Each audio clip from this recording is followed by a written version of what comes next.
Welcome to one and only Prabha. Number இன்றைக்கி கட்லர் யூனிட்டை clean பண்ண போகிறோம். கட்லர் யூனிட் க்ளீன் பண்ணி அரேஞ்ச் பண்ண போகிறோம். நம்ம இந்த கட்லர் யூனிட் எப்போ பாரு நினச்சிவோம், மார்னிங் தூங்கி எழுந்து அதில் ஒரு கரண்டியும் ஒரு ஸ்பூன் நம்ம எடுத்துகிட்டே இருப்போம். டக்குன்னு எங்கேயாவது மாற்றி வச்சுருவோம். எல்லாம் சில டைமில் கலைஞ்சி போயிருக்கும். அதனால் நமக்கு அதை க்ளீன் பண்ணணும். ஈவன் நம்ம டெய்லி எல்லாம் வாஷ் பண்ணி எடுத்து வச்சாலும் அரேஞ்ச் பண்ணுறதுங்கிறது ஒன்ஸ் இன் எ மந்த் நம்ம அதை அரேஞ்ச் பண்ணி ஆகணும். இல்லாட்டி திரும்பி அது ஒன்று சரியாக கிடைக்காது, இங்கே எங்கேயும் கலைஞ்சி போயிருக்கும். இப்போ இன்றைக்கி ஃபுல் அண்ட் ஃபுல் காலி பண்ணணும். அதுக்கு முதல்ல மேடையெல்லாம் க்ளீன் பண்ணி தொடச்சி போட்டுட்டு இந்த கட்டர் யூனிட்டில் இருக்கிற எல்லா கரண்டி ஸ்பூனு எல்லாம் உண்டோ, தோசைக்கல் சட்டுவோங்கிற மாதிரி எல்லாத்தையும் எடுத்து காலி பண்ணி மேடை மேலே வச்சுக்கோ. உங்களுக்கு அது வாஷ் பண்ணோம்னு தோணுனா வாஷ் பண்ணுவோம். என்னோடதை பொறுத்தவரை எல்லாமே வாஷ் பண்ணி டெய்லி வாஷ் பண்ணி வைக்கிறதுனால அது வாஷ் பண்ண அவசியம் இல்லை. ஜஸ்ட்டு ரீஅரேஞ்ச் பண்ண வேண்டிய ஒரு விஷயந்தான். இப்போ நான் எல்லாத்துலேயுமே லைனர் போட்டிருப்பேன். அது உங்களுக்கு தெரியும், நான் லைனர் இல்லாமல் எதுவுமே யூஸ் பண்ணுறேன். நீங்கள் நினைக்கலாம் பிவிசி தானே, தொடச்சா க்ளீன் ஆகிடுமே, எதுக்கு லைனர் அப்படின்னு கேட்கலாம். எதுக்கு லைனர் போடுறோன்னா, அந்த பிவிசியும் நம்ம கரண்டியை வச்சு ஸ்பூனை வச்சு எடுக்கும்போது ஸ்க்ராட்ச் ஆகிடுமோ அப்படிங்கிற ஒரு பயம் எனக்கு. அதனால் எல்லாத்துலேயும் லைனர் போட்டிருப்பேன். லைனருங்கிறதுக்கு நம்ம இந்த ஷெல்ஃபில் லைனர் போடுறோம், க்ராக்கரியில் லைனர் போடுறோம். எல்லா லைனர்லேயும் கொஞ்சம் கொஞ்சம் கட் பண்ணி மிச்சங்கள் வரும். அந்த மிச்சத்தை நம்ம இதில் கரெக்டாக கட் பண்ணி போட்டுடலாம். இதுக்குன்னு ரோல் வாங்க வேண்டாம், வாங்கின ரோலில் இருக்கக்கூடிய பேலன்ஸை கூட கட் பண்ணி இதில் போடலாம். நான் ஒயிட்டு தான் போடுற வழக்கம். ஏன்னா உங்களுக்கு தெரியும், ஒயிட்டு அப்படிங்கிறத நிறைய பேர் நினைப்பா அழுக்காயிடுவே, அழுக்கு தெரியுமே அப்படின்னு நினைப்பா. இல்லை, அழுக்கு தெரியறது தான் கரெக்ட். அழுக்கு தெரிஞ்சால் மட்டும்தான் க்ளீன் பண்ணுவோம். அழுக்காகவும் இருந்து அழுக்கு கண்ணுக்கு தெரியல சொன்னால் நம்ம அதை க்ளீன் பண்ண மாட்டோம். இப்போ ஃபுல்லாக காலி பண்ணி லைனர்லாம் எடுத்தாச்சு. இப்போ ஃபுல்லாக துடைக்கணும். எல்லாத்தையும் டஸ்ட்டு நம்ம நினச்சிப்போம் மாடுலர் கிச்சன்லாம் போட்டுருவோம் அப்படின்னு சொல்லிட்டு எல்லாத்துக்குள்ளேயும் டஸ்ட்டு போகிறோம். டஸ்ட்டு இல்லாத ஒரு இடமே இல்லைங்கிற மாதிரி ஆயாச்சு. எல்லா இடத்தையும் டஸ்ட்டு போகும். நான் அதிகமாக யூஸ் பண்ணுறது வேஷ்டி துணி. வேஷ்டி துணியோட ஒரு சாஃப்ட்னஸ் எதுக்குமே கிடையாதுன்னு நினைக்கிறவன் நான்.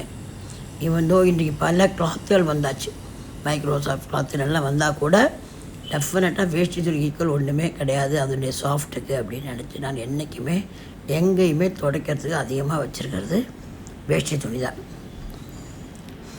இப்போது அது ஃபுல்லாக துடைச்சி இதில் டஸ்ட்டு எல்லாம் எடுத்துடணும். எல்லா இடமும் துடைக்கணும், ஒரு இடம் பாக்கி இல்லாமல் மொத்தமும் துடைச்சி டஸ்ட் எடுத்துடணும். நீங்கள் நிறைய பேர் எங்கே டைம் இருக்குது இதெல்லாம் பண்ணுறது? எஸ், எக்ரி, டைம்ங்கிறது இல்லைங்கிறது உண்மை தான். ஆனால் இன்றைக்காக ஒரு மூடு வரும், இன்றைக்கி நம்ம எதையாவது க்ளீன் பண்ணணும் அப்படின்னு ஒரு மூடு வரும். அப்படி மூடு வர அன்றைக்கி ஒரு நாளைக்கு நம்ம இந்த கட்லர் யூனிட்டை க்ளீன் பண்ணலாம். க்ராக்கர் யூனிட்டை ஒரு நாளைக்கு க்ளீன் பண்ணுறோம், ஒரு நாளைக்கு கட்லர் யூனிட் பண்ணலாம். ஒரு நாளைக்கு என்னென்னைக்கு மூடு இருக்கோ அன்றைக்கி ஒவ்வொன்றையாக க்ளீன் பண்ணாங்க. ஹார்ட்லி ½ an hour, ஒரு ½ an hour daily clinic spend பண்ணால் தப்பு இல்லை. நம்ம இப்போ க்ளீனாக வச்சுருந்தாங்க நமக்கே ஹாப்பியாக இருக்கும் அதை பார்க்கும்போது. கிச்சன் க்ளீனாக சமைக்கணும் போல் தோணும். உள்ள சூடாக காஃபியாவது குடிக்கணும். எங்கள் அம்மா அந்த காத்தா சொல்லுவாள், ஸ்டவ்வை வாஷ் பண்ண உடனேயே எனக்கு முதல்ல குடிக்கிறது காஃபி அப்படின்பா.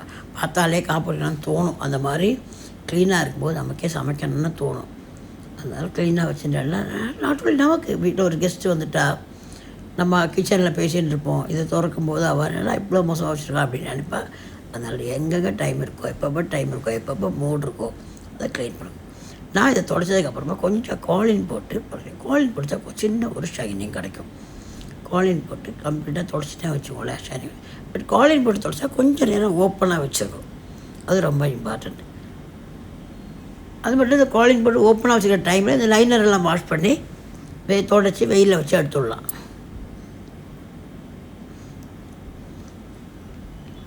ஃபுல்லாக காலின் போட்டு தொடச்சிட்டு கொஞ்சம் ஓப்பன் பண்ணி வைங்க. கொஞ்சம் நேரம் அது வனத்துக்கும் சரி, உங்களுக்கு காலில் ஒரு ஸ்மெல் இருக்குமோ அப்படிங்கிற ஒரு பயம். காலில் ஸ்மெல் இருக்கிறது இல்லை, ஒரு வாசனையும் அதுக்கு பெருசாக கிடையாது. ஆனாலும் உங்களுக்கு தோணுச்சுன்னா அதை கொஞ்சம் நேரம் ஓப்பன்லேயே வச்சு வைங்க.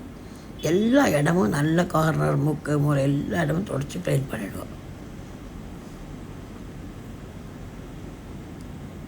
பாருங்க என்ன ஒரு ஷைனிங்காக இருக்குன்னு சொல்லிட்டு. இதுக்கு அடுத்து நம்ம அந்த லைனரை வாஷ் பண்ணி க்ளீன் பண்ணி தொடச்சி வச்சுருக்கோமே, அதில் ஒன்றா லைனரை செட் பண்ணி வச்சிடணும்.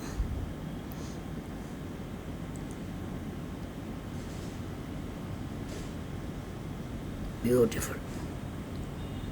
நமக்கே துடைக்கும் போது ரொம்ப சந்தோஷமாக இருக்கும். எந்த இடத்த நம்ம க்ளீன் பண்ணாலும் நமக்கு ரொம்ப ஹாப்பியாக இருக்கும். வீடு ஜனம் வேலையாள் இருந்துகிட்டே இருக்குங்கிறது உண்மை தான். செய்தால் க்ளீனிங்கிறத பொறுத்தவரை செய்துகிட்டே இருக்கலாம், அதுக்கு முடிவே கிடையாது.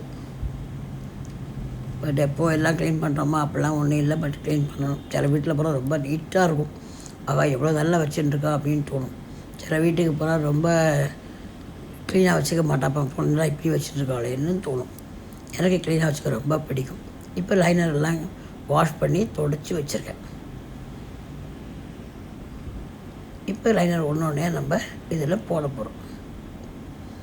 கரெக்டாக எங்கெங்கே எடுத்தோமோ அங்கங்கே லைனரை நம்ம செட் பண்ணி வச்சிடலாம்.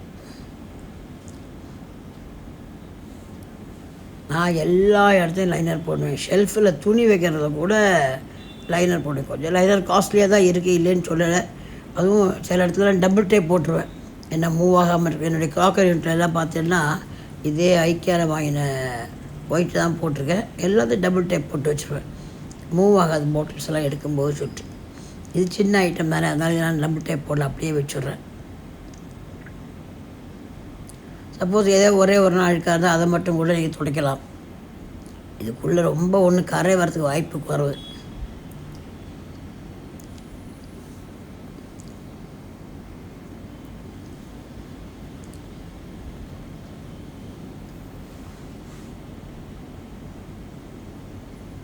அதெல்லாம் பார்க்கவே அழகாக இருக்குது. பார்த்தெல்லாம் ஒயிட்டே வாங்கி போட்டுருவோம், அப்போ தான் எங்கே அழுக்கு இருந்தாலும் அதை பார்த்து க்ளீன் பண்ண முடியும். ஒயிட் அழுக்காகுமே எப்பவுமே நினைக்கக்கூடாது. அழுக்கு எல்லாத்துலேயும் ஆகும், ஒயிட்டுங்கிறது அழுக்கு கண்ணுக்கு தெரியும், அதுதான் வித்தியாசம்.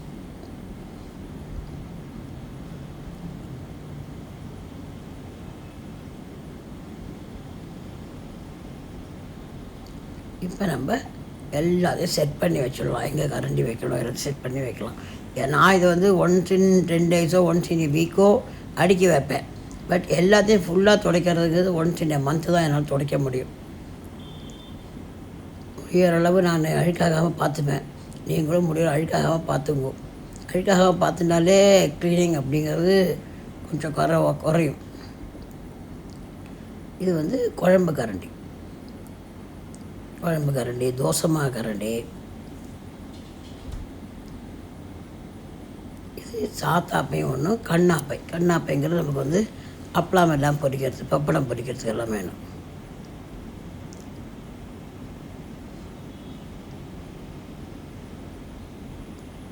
இது வந்து ஸ்பூனு, செட் ஆஃப் 6 ஸ்பூனு ஒரே சைஸில்.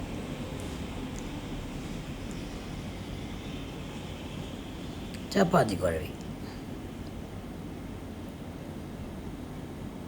இது வந்து தோசை திருப்பி லட்டுவம் ஒன்று, நான்ஸ்டிக்கு உள்ள ஒரு உடன் கரண்டி ஒன்று. இது தயிர் மத்து, நமக்கு வந்து அது கொஞ்சம் ப்ரெஸ்ஸிங் டைப், ப்ரெஸ் பண்ணால் நல்லா ரோல் ஆகி தயிர் நல்ல மோராகும். இது வந்து புளி வடிகட்டி, டீ வடிகட்டி, ஜூஸ் வடிகட்டி, நமக்கு வடிகட்டி எத்தனை வடிகட்டி வேலை இருக்குது. இது நம்ம சப்பாத்தி இலை தடவை ப்ரஷ்ஷு. இது வந்து நம்ம அவியலுக்கெல்லாம் போடுற கரண்டி. இது நம்ம ஐஸ்கிரீம் ஸ்கூப் எடுக்கிறது. இது பீஸா கட்டர், நீங்கள் நிறைய பார்த்துட்டு பீஸா கட்டுற, காரப்பாரா, சீனிப்பாரா எல்லாத்துக்கும் அந்த பீஸா கட்டரை யூஸ் பண்ணுற வழக்கம் உண்டு. இது தயிர் கரண்டி.